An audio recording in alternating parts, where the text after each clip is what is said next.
What is TWS podcast, episode, whatever, who cares at this point? Bar.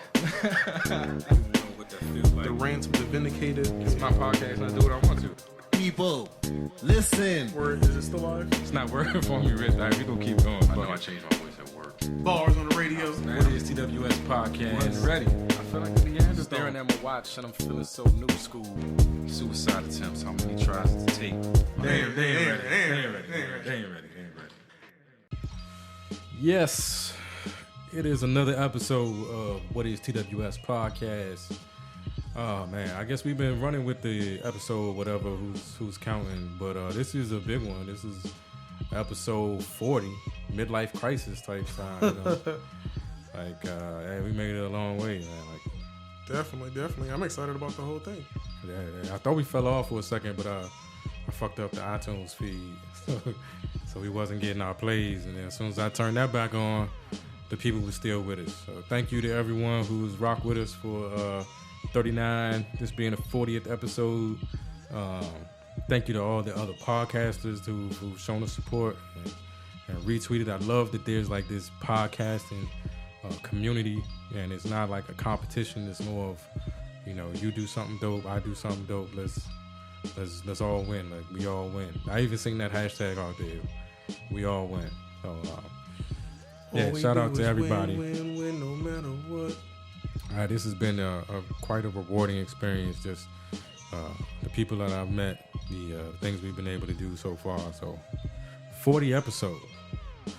Got to turn the knife wonder down. Man, as always, I am J. Flan. And this is Rich Nerd. And this is the White Pants Society. What is TWS podcast? Man, awkward silence. I don't know. I guess I'll get it. Yeah, I'm sipping some Simply Limeade. I prefer limeade to lemonade. I don't know what it is. I think limes have a different flavor to them that I prefer. So I'm rocking with the Simply Limeade. Sipping it out of my White Pants Society mug, which is for sale in the store right now. And what is TWS? What is TW? What is TWS Goods? Go check it out, baby. What is TWS.com/goods? Mm-hmm. You can get your own White Pants Society mug and sip your drink the same way I do. I don't know why you would want to, but fuck it, you can. Man, all right. So I really gotta get some evil out this week because I feel like I did some evil and I need to confess it. And it's gonna be a good one. I need to confess it and just get it off my chest. So you know I work in IT. Well, I'm saying this to everybody. Rich, you obviously know I work in IT. Mm-hmm. So let me give people some tips on working with your IT guy. Like 9 times out of 10, we are busy. Depending on, you know, the company, we have, you know, other projects other than like replacing your mouse or you know, fixing your software or something like that. I have other things I do. So this lady asked for my help, and she asked for my help like 2 or 3 times, you know, and I come over to her desk and I'm working with her. She's having this issue with these PDFs. She either can't open the PDF, or every time she opens it, something crashes or whatever. And like I go over there and I'm working on it, and I get it to like halfway work, and she'll be like, "Okay, this ought to do." And like, hey, you know, like I know in my heart, I know like it's not fixed. But if you're telling me you're satisfied with that, I'm good. If you're good, I'm good. Like that, you just giving me the green light to walk away. So that happened like 3 or 4 times. I come over there, I like halfway fix it. She'd be like, "Oh, okay, this ought to work." I'm like, "Okay, bet." I'm gone. And I leave. And she come back and get me like, you know, half an hour later. I go back over there, same thing. This happened like 3 or 4 times. And then I see her like the next day, and she's like, "When you get a chance, can you stop by and take a look at it one more time?" I'm like, "Sure." Now, operative word being, or operative phrase being, when you get a chance. Mm-hmm. You might not want to say that to your local IT guy, because when you get a chance, could be never. I'll never get a chance. Like if you caught me in the hallway and you got me, you might want to take advantage of that time and get me to do whatever you need right then and there. You say whenever you get a chance. Once you open up that window, Yeah. it's over. Give me a window to walk away. I am gone. I'm back to something else. On to the next one. So, a day or two goes by, and her boss comes by and asks me if I could remove somebody from a group. Turns out they're asking me to remove her from a group. Another day goes by, and the lady gets fired. So it turns out these PDFs that she was trying to access were like, I don't know, important or something. Some vital documentation. Vital documentation. So to me, like, that's kind of on you. Like, if it's, you have to make me understand how important it is. It's not important to me. I didn't need to open no PDFs. And I came over there and tried to help you, and you was like, that's good. So I left. And then you gave me the when you get a chance, which is not giving me any sense of urgency to get back to you. That's crazy. But I feel like I got the lady fired. I feel like I didn't give her 100%. I didn't give her my real focus. I knew that the job wasn't 100% done, even though she was happy with it or pretended to be happy with it. And now she's out of a job. Man. I feel a certain kind of way. So I apologize, lady. I hope you find better customer service wherever you land. It's like, so I was listening to the radio the other day, and they had a segment up there about blocking people's blessings. It is like you just blocked her. Did you just block her blessing, or did you just I enabled her, slowly nudge her out the door and into her the next doorway of another one? opportunity? Yeah, exactly. Like I did a service because she obviously didn't value what it is she had to do because she didn't impart that value on me. Mm-hmm. But yeah, I do feel like an asshole. That's why I need to get out. Please, people, support the podcast so I don't have to do IT no more. And I don't have to fuck up nobody else's life. Like, I don't want to. But if you say when I get a chance, I've been trying to catch up with The Walking Dead for for real 3-4 months. And I keep saying I'm going to watch these episodes when I get a chance. It ain't happening. Never happened. So you can't throw the when I get a chance. I really need to catch up on The Walking Dead too, because I'm missing a whole lot. I'm way back. I'm way back there. So don't nobody tell me about The Walking Dead. Don't nobody tell me. All right, Rich. All right. That's all I had to talk about. What you got? All right, so this has been on my mind because this is one of those things. I think you and I spoke about this briefly the other day at work, so I just wanted to bring it up again. I feel like literally like people are going too hard for Get Out. Like I feel like people are treating Get Out like it's the new Black. I'm seeing people online talking about Get Out is the best movie of 2017. No, the fuck it's not. And I feel like there's a stigma around it that's like, oh, if you haven't seen Get Out or if you don't immediately love Get Out, then we're revoking your Black card. Yeah. I'm not saying that it can't be a good movie. I'm not saying that it can't be a great movie. I'm not saying that people should refrain from seeing it. I'm simply saying I feel like people are saying it because they feel like they have to say it. You know what I mean? You're not cool unless you've posted on your status that you've seen Get Out. And I just looked through my timeline really quick, and a bunch of people just posted, just saw Get Out, just saw Get Out. Nothing with it, no critique, no nothing, except raise your hand, I want to be cool too, I just saw Get Out. That is all. I mean, that's the world we live in right now, where you got to be one of the flock. But yeah, I mean, I saw Get Out. Raise my hand. I saw Get Out, and it was a good movie. It was a legit good movie. And then with some of the articles that even you sent me that I've read that kind of reveal some of the things I didn't even get watching it the first time. I see the genius in Jordan Peele. Yeah, it's definitely genius. And what he did. I won't say attempted to do, but what he did. But yeah, am I ready to like crown it this masterpiece, this like greatest movie of all time? Kind of. It was a good movie. I'm not saying it's better than Logan. Like, I watched them in the same day, and yeah, it's a toss up. Logan was a great film for what it was, and Get Out was I'm gonna say Logan is better because I think for the genre that Logan is in, it's the greatest of that genre I've ever seen. Yeah, Get Out was a very good movie in its genre. I won't say it's the greatest suspense thriller I've ever Exactly. seen. And But Logan, to me, is clearly the greatest comic book superhero movie I've ever seen. It was on point. It By was on far. point. It's no taking away from what that movie was. And see, and I feel like that's not necessarily what Get Out was. I don't feel like it was. I feel like it's doing good and it deserves to do great. You know, Peele deserves all of the accolades that he's getting for this. I don't feel it's an instant greatest movie ever. You know, I just don't. I don't see that. I don't see that. And the people blindly flocking to it, and not even that they blindly flocking to it, just the commentary about it is what's killing me. It's like the Get Out is the new Black. You know, you like it for the sake of buying it. The Get Out is absolutely a staple in your life right now. Yeah, it's a great movie. I enjoy the movie. I encourage people to go see it. I think you'll be entertained. I'm not encouraging you to go see it because it's a Black movie. I'm not, see, that's my thing. Go see it because it's entertaining, because it's a good movie, because it's going to open up your mind's eye. Yeah. And stop seeing it because, you know, you feel like I'm Black, so whatever.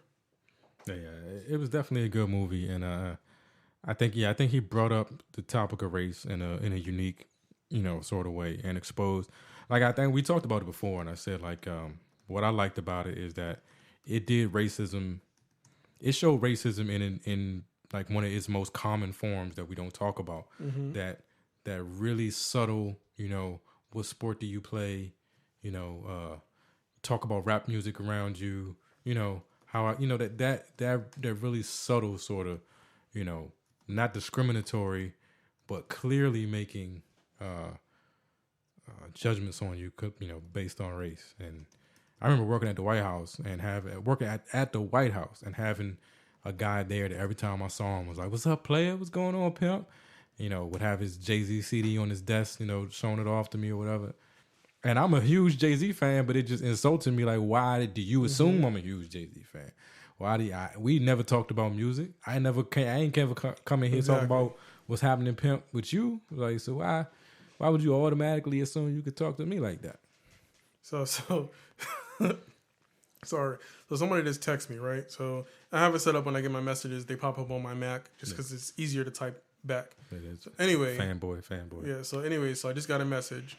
My homeboy was, I say homeboy, it's one of the things that follow me from Brooklyn. I got you. Friend of mine, an associate, and now neighbor, somebody I'm cool with, asks about going to the movies. Yeah. And he mentioned that his wife had wanted to see Kong. And I said, oh, you know, Renee and I saw Kong. It was a good movie. So he just hits me back and he's like, hey, have you seen Get Out yet? So, you know, it's because I'm Black. I had to go see Get Out. All the movie. You ain't asked me if I saw Logan. Yeah. You know, you ain't asked me if I saw Beauty and the Beast or anything else that's out. Have you seen Get Out? Well, why did I go see Get Out? Because I'm Black. That's exactly why I went to go see Get Out. But yeah, I wanted to see. I knew what it was about, and I wanted to see how he was gonna pull it off. And I like to be in theaters where white folks get uncomfortable. It makes me smile. But I just had to mention that because, like I said, I've been seeing that rhetoric all over the place. So I was like, whatever. All right. But, that brings me into our go. first topic, though, because speaking of Get Out, Mr. Sam Jackson did a... tired of these motherfucking snakes on this motherfucking plane. Sam Jackson did an interview, and he happened to speak on Get Out. Yeah. And he said, you know, I wonder what the movie would have been had an American actor, you know, who actually dealt with that, played that role. Yeah. You know, and I don't find anything against that. You know what I mean? I started thinking about it, and I started to formulate this in my mind, and it's like, you and I mentioned this too. I think we talk about a lot of shit at work, but it was like, you know, so it begged the question: why do we have to import Black actors for roles like this one? You know what I mean? David Oyelowo, who played MLK and Selma. Yeah. Chiwetel Ejiofor. I'm letting you take all of this from 12 Years a Slave. I don't think Idris counts. Idris played Mandela. Yeah. But you know what I mean? So we have all of these imports playing all of these roles. What about, you know, actors that, to quote Sam Jackson, we got people here who need work. Yeah. What about them? Yeah, the crazy thing to me, because I've been talking about this for a while, and not on just black actors. Like half the shows I enjoy, like Rick from Walking Dead is British. When I used to watch True Blood, half those people in that show, were foreign I think when I found out Jason Stackhouse was like from New Zealand or something, that shit blew my motherfucking like. Jason Stackhouse? Jason Stackhouse is from New Zealand. Motherfucking Stackhouse? Stackhouse. Holy shit. That nigga is Stackhouse, right? What was the name? The basketball player, right? No. Oh. Oh, okay. All right. No. True Blood, the show about vampires. What was got it. Oh, yeah. I didn't know he was from New Zealand. What was it? It's like, you talking about Stack? Was it Stackhouse? What the fuck was the name of the people? I'm all fucked up. But you know who I'm talking about. Yeah. He was from New Zealand. The main character I think was British or something. It's like, yeah, why when you have these roles like Rick in Walking Dead and Jason, whatever the fuck his name was. Like these roles required accents. Idris Elba in The Wire, like, yeah. Why is it that like they shot a show about hoods in Baltimore and had to bring in a British actor? That's what I'm saying. To play a gangster. Really? Like it was impossible to find someone from this country, like not even from Baltimore. Like y'all walked down that block and saw plenty of drug dealers. Find nobody. None of these drug dealers can play a drug dealer. To play Stringer Bell. When I first heard Idris talk, it fucked me up.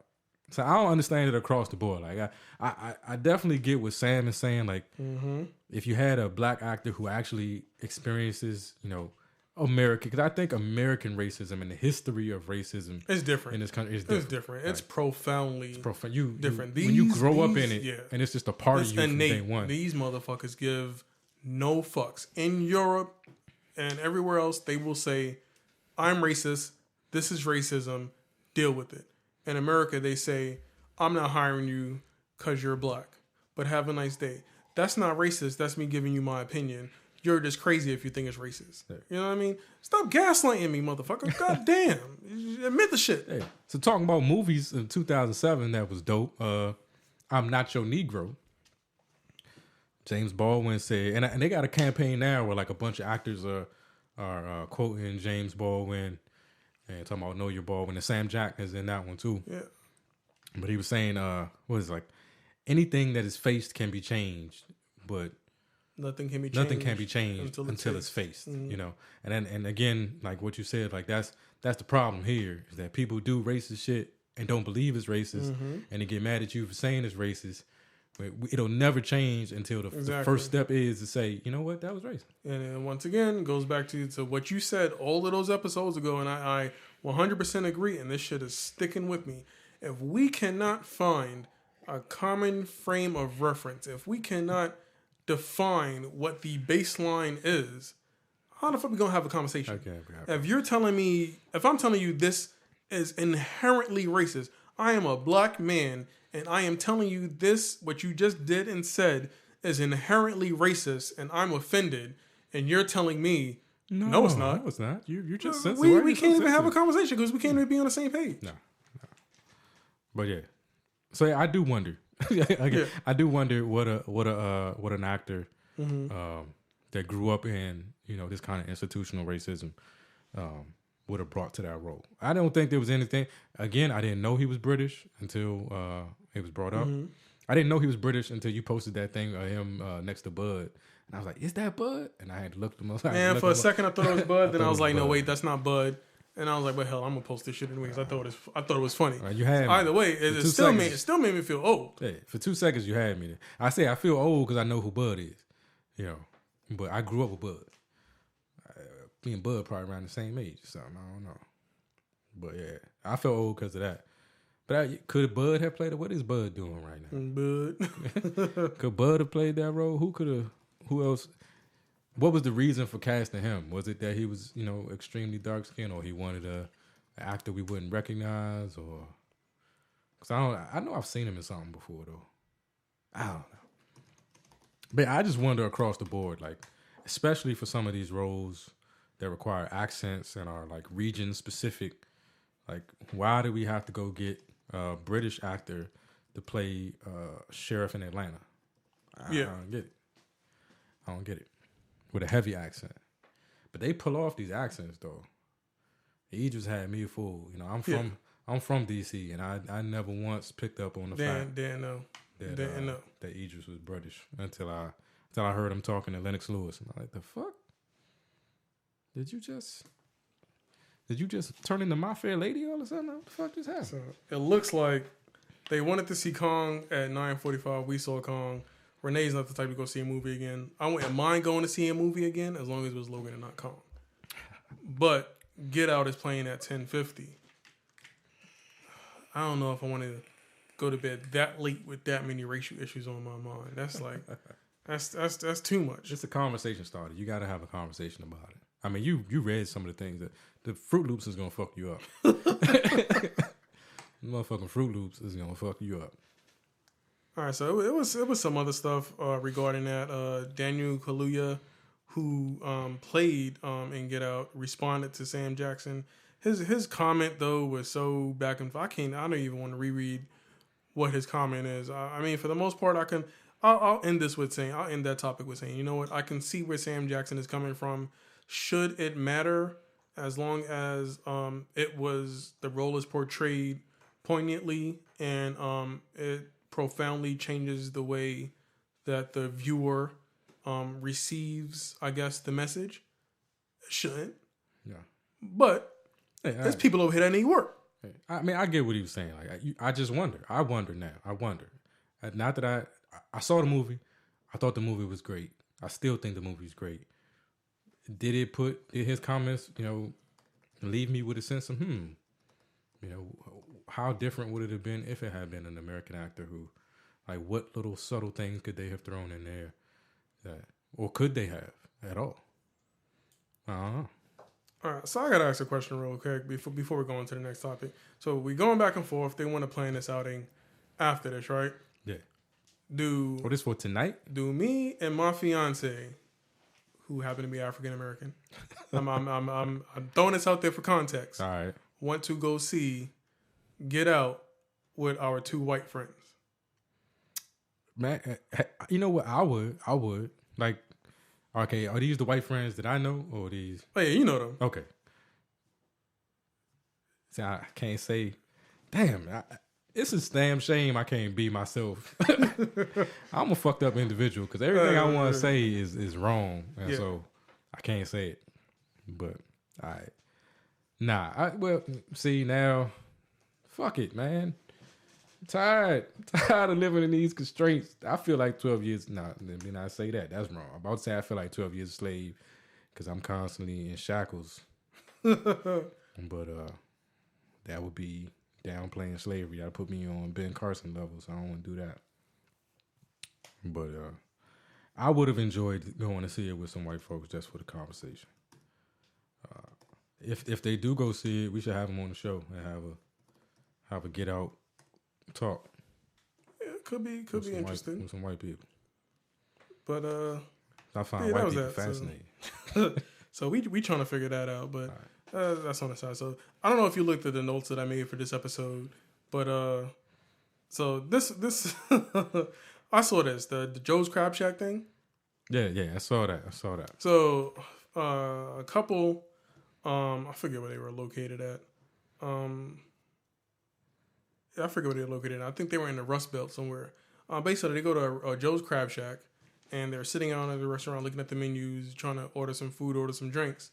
And Joe's Crab Shack has these tables where, like, they have artwork on the table, and then I guess, like, the table is all covered up. So the artwork is, like, it's like laminated over it or whatever, or glossed, and it's embedded into the table. The picture that is on the table is of a white lynch mob looking on as two black males are being lynched. And there's a speaking bubble, a text bubble coming out of the black man's mouth that says, "All I said was I didn't like the gumbo." And that's the decoration that Joe's Crab Shack has in their restaurant. Naturally, these people were livid because what the fuck? I'm here trying to eat at your restaurant. I'm African American, and the decoration in your restaurant is of a black person being hung and saying that they didn't like some gumbo while white people look on. That doesn't make any fucking sense.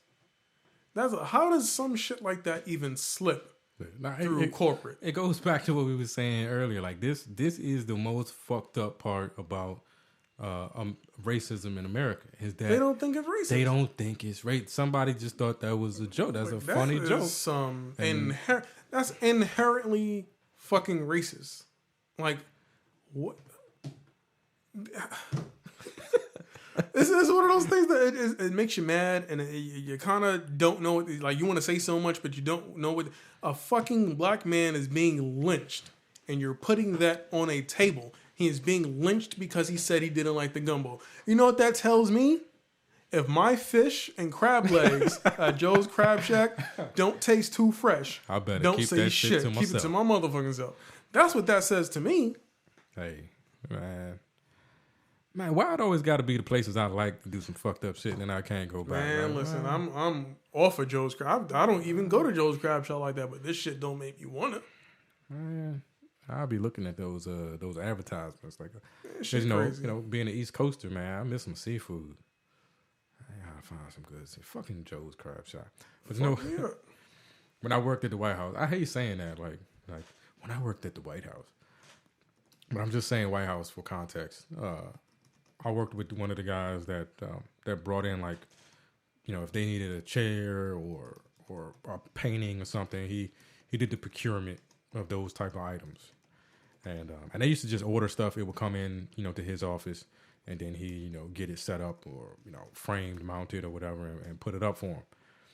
And he was a white guy. You know, I worked there during the Bush administration, so everybody was from Texas. And so one day, you know, he calls me in his office, and he's like, man, she's like, Jared, come here. He's like, look at this. And he pulls out like it's like a painting, you know, it's rolled up because he hasn't mounted it yet. So he like unrolls it, and it is of like a white man on a horse, walking through, you know, with the horse, like sitting on a horse overlooking a field of black people picking cotton. Mm-hmm. And he's like, why would somebody order this and ask me to put it on the wall? Like, what were they thinking? You know, I don't know what to tell you.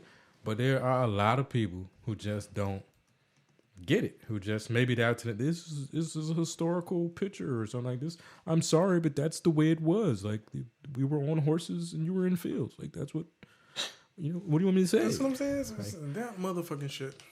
But, and I, you know, until we can reach a point where folks can say, all right, we admit it.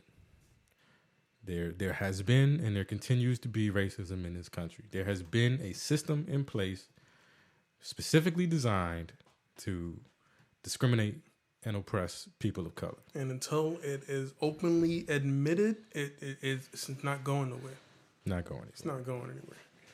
And like I said, that shit is it was. But that's the scary part about it, is that they don't see nothing wrong. They don't see it. They don't, you know. Like you said, I'd rather be around somebody who's like, I'm racist. I don't like black people. I don't want you around me. And I know I don't want to be around you. All right, we understand each other. Very good. But that person is like, hey, buddy, yeah,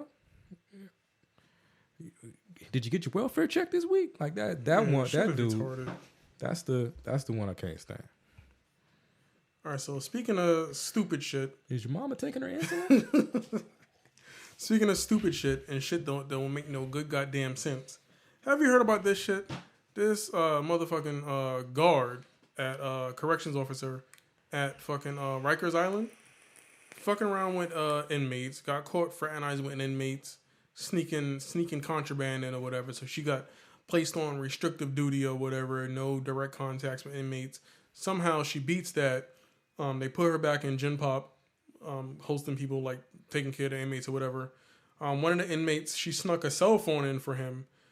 She's like by his cell or whatever. He got the phone like propped up. She's not even like paying attention on it. His friend had the phone or whatever playing with it. Anyway, she's there fraternizing with the inmate. Inmate takes a picture of her kissing the dude. Yeah. And the shit gets out, of course, naturally. And now it's all over the place. She basically just, she ended up retiring or whatever, resigning from her post, making $80,000 a fucking year, just shy of her 10-year mark, which means that she'd have been making $80,000 and got her promotion and raise and got her full pension. Yeah. Just shy of her fucking full pension from her government fucking job. She gives all that up to kiss and fuck these dusty ass, crusty ass inmates. Hey, love is blind. You mean to tell me you can't tell somebody who to love, bro. You mean to tell me you can't find no good man? And even if you couldn't find a good man, you making $80,000 again, you couldn't find a mooching man? You couldn't find a half decent man to lie to your ass for $80,000? She found her a good man. He just was man. That shit don't mean, man. Listen, hey, women like fixer uppers. They love. Oh, that was a hell of a fixer upper. They love fixer uppers. That's how I got Tammy. I was a hard luck case. She found me in the street, gave me a home, made me the man I am today. That shit crazy. I could not believe it. I was like, get the fuck out of here. I'll be in an all women's prison. Like, go that way. The devil don't live here. Shit. Giving up your money. Get the fuck out of no. As the kid's saying today, I'm all about my bag. Shoot. Oh. I don't even sound right coming from me. I see that shit everywhere. Kids. I'm like, every time I look up, somebody talking about I'm all about, and then they got the money bag symbol. What? Gotta go get that bag. What does that even mean? Shut up. Get that bag. Get a job. That's what you need. Get a job. Don't even get a job. Start a career. I'm all about my bag. Be our social media intern. Shit, we need one. I need some help. I didn't realize it was this much work. Like, I don't have shit to say. I be thinking of stuff to tweet. Like, it's difficult. It's difficult being a public figure. Man, I almost want to say let's go watch Logan again because it's a dope ass movie. It's a cold ass movie. So I don't know, and we almost run out of time. I'm just gonna say this real quick. I don't know if watching Get Out is gonna make me feel some type of way. You know what? I don't think so. But I mean, I didn't leave that movie feeling like super. Like, that was one of the few times I went to like one of those black movies and didn't leave feeling angry. And see, my other thing is, not necessarily that I feel like I'm going to be overly angry because it might be entertaining. I don't want to constantly be afraid that somebody is going to say the wrong thing or co-sign the wrong thing at the wrong time. Yeah. And then that's a real fear. I don't know if I can, I don't know if I can take that. I don't know if my heart can take that tonight. I just don't know. You might end some friendships. Like, we just be sitting there and all of a sudden you like, I like eating my Cheerios and my milk separate too. Keep them away from each other. And I'm like, do you know what that means? You and your Fruit Loops. God damn it. Yeah, the Fruit Loops though, that day. I wish I would see somebody. That's what I'm saying. Shit like that make you mad. So just because of that, if I get there and say we ordering food and she orders a steak and her steak is touching the mashed potatoes, no, I need them on opposite sides. You know what I mean? It's this little shit like that you're gonna be paying attention to. You can't do it. You can't take it that far. Listen, I'm telling you, you ain't gonna want to be around no teacups for a little while though. Like, nigga, you gonna break every teacup in the house. Mm-hmm. Get rid of all them spoons. So, shit. Clink a glass if you want to in here. See what happens to you. Man, that shit crazy. Clink that motherfucking glass one more time. But apparently we gonna do something. So it's a good movie. I don't know. Yeah, I wanted to get all the accolades. I just like yeah, I'm with you. Like hold up, people. Like pump the brakes a little bit. Like a little bit. Maybe you. I believe Jordan Peele is somewhere right now. But like, all right, folks. All right, like, thank you, but shut the fuck up. For real. Man, this shit crazy. Like, just pay your money, go see the movie. Don't keep overhyping it. Because eventually somebody gonna come out and try to crucify this joint you keep. Or what did Paul Mooney say? You like me too much, they'll take me. They motherfuckers steal you. Y'all keep telling them, y'all keep hyping this movie up, they're gonna take them. Sir Tom said, do you get the group text? Do I get the group text? Mm-hmm. I just, I'm just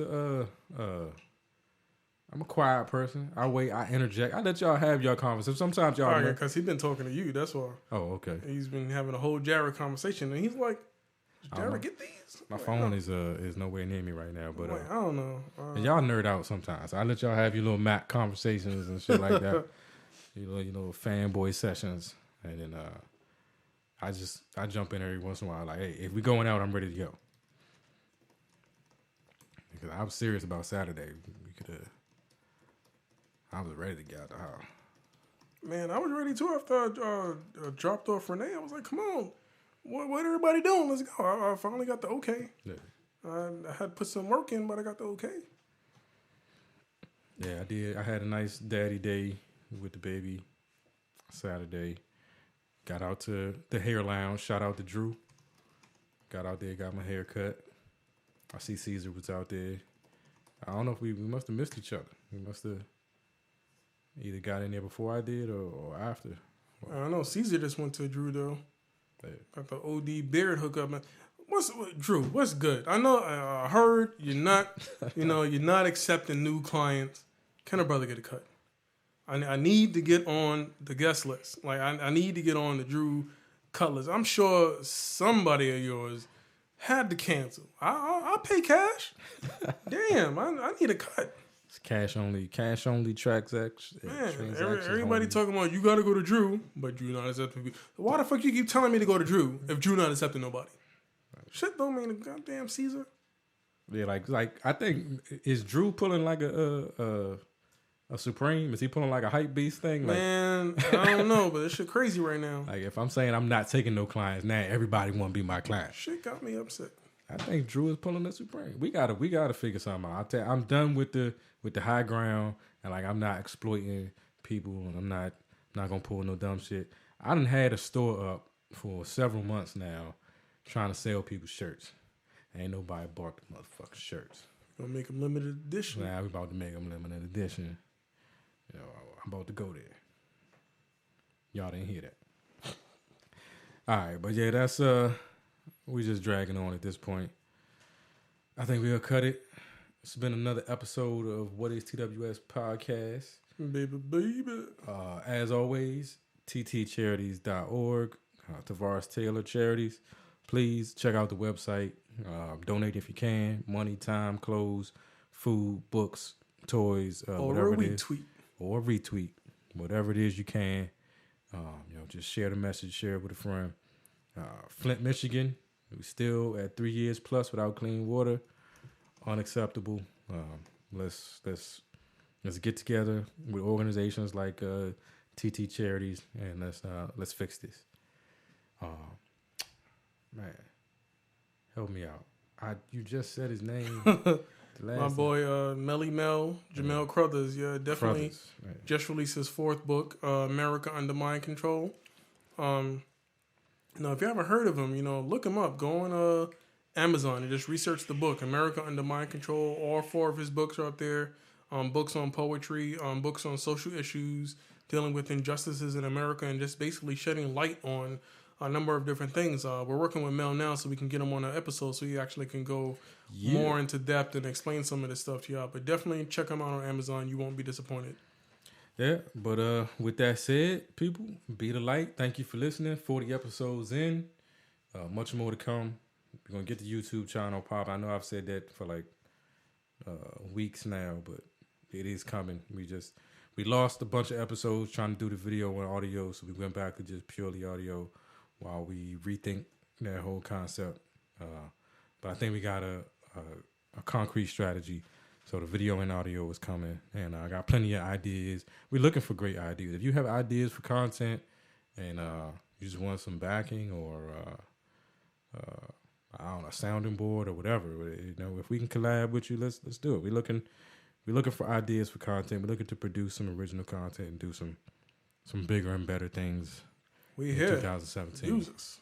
So yeah, be the light, and until the next time. Peace. Peace.